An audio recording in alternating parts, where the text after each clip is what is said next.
Hello everyone, English grammar की series के 4th chapter में हम करेंगे प्रेजेंट सिंपल या प्रेजेंट इंडेफिनिट टेंस। सबसे पहले इसके रूल्स देख लेते हैं। तो we use the present simple for thoughts and feelings, अपने विचार और अपनी भावनाओं के लिए।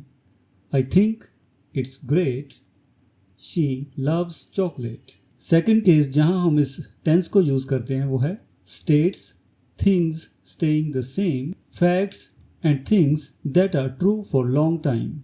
और इसके एग्जांपल्स हैं The earth orbits the sun, water boils at 100 degrees Celsius। तो इस रूल में कोई भी किसी भी चीज़ की कोई अवस्था अगर हमेशा एक जैसी रहती है या कुछ ऐसी चीज़ें हैं जो हमेशा ही सच होती हैं, ट्रू होती हैं, उनके लिए हम इस टेंस का यूज़ करते हैं।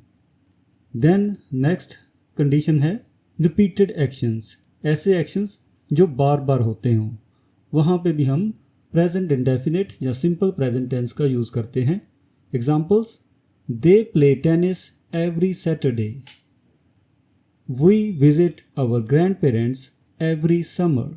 नेक्स्ट कंडीशन जिसमें ये टेंस यूज़ होता है वो कुछ फ्रेजेस हैं, जैसे I promise, I agree. Example, I promise to be there on time. I agree with your point. Next condition है in a negative question with why to make a suggestion. Negative question में हम why add करते हैं और suggestion देने के लिए वहाँ पे भी हम present indefinite tense यूज़ कर सकते हैं। Examples, why don't we watch a movie tonight? Why doesn't he join us for dinner?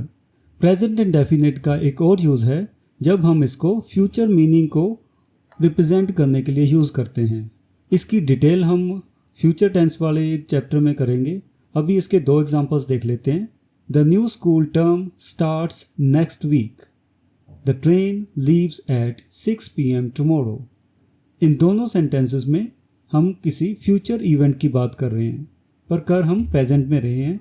तो चाहे हम इन दोनों सेंटेंसेस में प्रेजेंट इंडेफिनिट टेंस के रूल्स यूज़ कर रहे हैं पर फिर भी हम इसमें फ्यूचर की बात कर रहे हैं। अब देखते हैं इस टेंस के अलग अलग forms.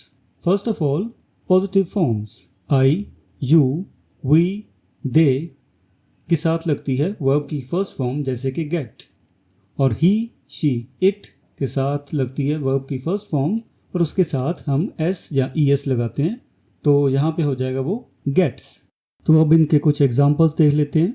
I make breakfast at 7 AM, we take the bus to work, most cats like milk, you play the guitar very well. और जब हम थर्ड पर्सन में इसको यूज़ करेंगे, सिंगुलर में हम एस या ई एस लगाएंगे। उसके एग्जांपल्स देख लेते हैं। He plays soccer every weekend, she teaches English at a local school, It rains a lot in the spring, my sister watches TV every evening। और अब हम देख लेते हैं नेगेटिव और इंटेरोगेटिव सेंटेंस बनाने के रूल्स। तो फर्स्ट ऑफ ऑल नेगेटिव में हम जो स्ट्रक्चर यूज़ करते हैं वो है आई, यू, वी, दे और उसके साथ डू नॉट गेट और डोंट गेट। जैसे हमने पहले वीडियोस में भी देखा है, डोंट और डू नॉट में डिफरेंस ये है कि डू नॉट रिटन लैंग्वेज के लिए है और डोंट है स्पोकन लैंग्वेज के लिए। और next rule, he, she, it singular के लिए हम यूज़ करते हैं डज नॉट गेट और डजंट गेट। और अब हम देख लेते हैं इंटेरोगेटिव सेंटेंस के रूल्स। सबसे पहले आएगा do, then I, we, you और दे, उसके बाद गेट और साइन ऑफ इंटेरोगेशन भी यूज़ होगा इसमें। और सिंगुलर के लिए सबसे पहले आएगा does and then he, she, it और वर्ब गेट और साइन ऑफ इंटेरोगेशन। ये बेसिक स्ट्रक्चर है, ये पूरे सेंटेंस नहीं है। पूरे सेंटेंसेस के एग्जांपल हम अभी कर रहे हैं। तो सबसे पहले नेगेटिव सेंटेंसेस के examples. We don't eat meat, he doesn't play video games. और अब interrogative sentences. Do you speak French? Yes, I do. What does she need? A new laptop. और एक बात हमने याद रखनी है कि जब हम नेगेटिव या इंटेरोगेटिव सेंटेंस लिखते हैं तब हम वर्ब के साथ एस या ईएस नहीं लगाएंगे, क्योंकि वो वाला पार्ट हमने नेगेटिव और इंटेरोगेटिव दोनों में डू के साथ यूज़ कर लिया है और वो हेल्पिंग वर्ब है। जब हेल्पिंग वर्ब के साथ एस या ईएस लग गया तब वर्ब के साथ एस या ईएस नहीं लगेगा। और अब प्रैक्टिस के लिए प्रेजेंट इंडेफिनिट की अलग अलग कैटेगरीज के लिए कुछ एडिशनल एग्जांपल्स कर लेते हैं। फर्स्ट हमारे पास है thoughts and feelings. I believe in hard work.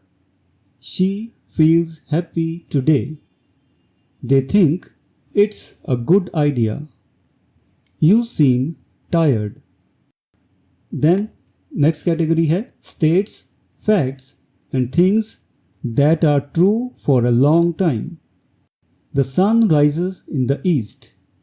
She lives in New York. He works at a bank. This book belongs to the library. Next category है repeated actions. We go jogging every morning. She visits her parents every weekend. He reads the newspaper daily. They travel abroad every summer. Next category है in phrases like I promise and I agree. अब इसमें हम कुछ और phrases भी करेंगे। तो first sentence, I guarantee you will enjoy it. She insists on paying for dinner. They suggest taking a break. You admit your mistake. अब हम नेक्स्ट कैटेगरी देखते हैं, वो है in a negative question with why to make a suggestion. तो first sentence है why don't we call her now. Then why doesn't he help us. Next why don't they start earlier. And last one why don't you try again. और अब हम करते हैं कुछ positive sentences. He always arrives on time. She never misses a class. Next sentence, they usually finish their work at 6 p.m. Or last one, it frequently snows in December. और last category, negative और interrogative sentences. तो हमारे पास है We don't like spicy food. He doesn't watch horror movies. और interrogative में do you have a pet? Yes I have a cat. और next what does she do? She is a nurse. तो ये था प्रेजेंट इंडेफिनिट टेंस, इसके rules और कुछ examples. Next video में हम इस टेंस से जुड़े हुए एक्सरसाइजेस करेंगे। तब तक के लिए goodbye and thank you.